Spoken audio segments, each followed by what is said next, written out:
Have you ever followed a recipe exactly, put the cake in the oven and nothing? It didn't rise. It came out dense, heavy, lifeless.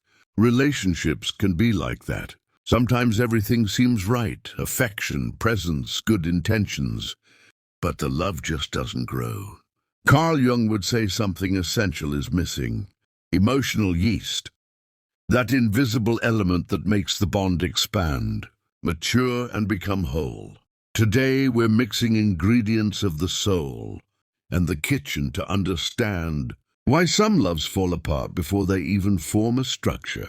Jung believed that healthy love begins with the recognition of the self, the totality of being. But when someone enters a relationship without knowing themselves, hoping the other will complete them, the cake already lacks a foundation. It's like mixing ingredients without flour. Love turns into a liquid batter that can't hold anything up. No yeast, no structure. The oven represents the heat of the emotional process, the dialogues, the adjustments, the necessary crises. Some couples avoid conflict, stay on the surface, dodge trauma or deep differences. The result?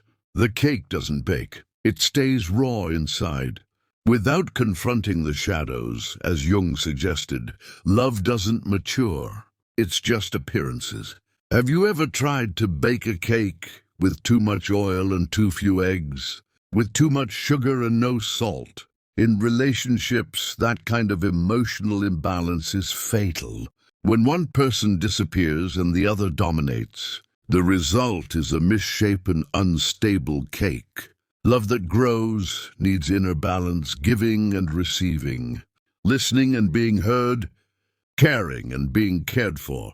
Jung reminds us of the shadow, everything we repress or don't accept in ourselves. If jealousy, insecurity, or low self-esteem go unrecognized, they act like expired ingredients.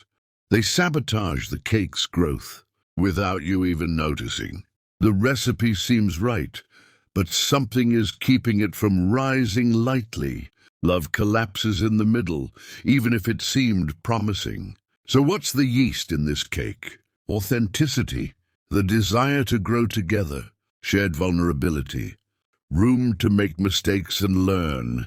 That's what makes love rise in the oven of real life. Without this emotional yeast, everything stays shallow. A cake that looks nice on the outside, but is dry and hard on the inside. True love isn't born ready. It needs the right ingredients, the necessary heat, and above all, the emotional yeast that Jung saw as genuine connection with our own unconscious and with others. If you've been living through loves that don't grow, maybe it's time to revise your inner recipe. And you, what ingredient has been missing from your emotional recipes? Leave a comment below. Share this with someone who might need to rethink their relationships. And subscribe to the channel for more stories that mix psychology and soul in the kitchen of life. Until the next recipe.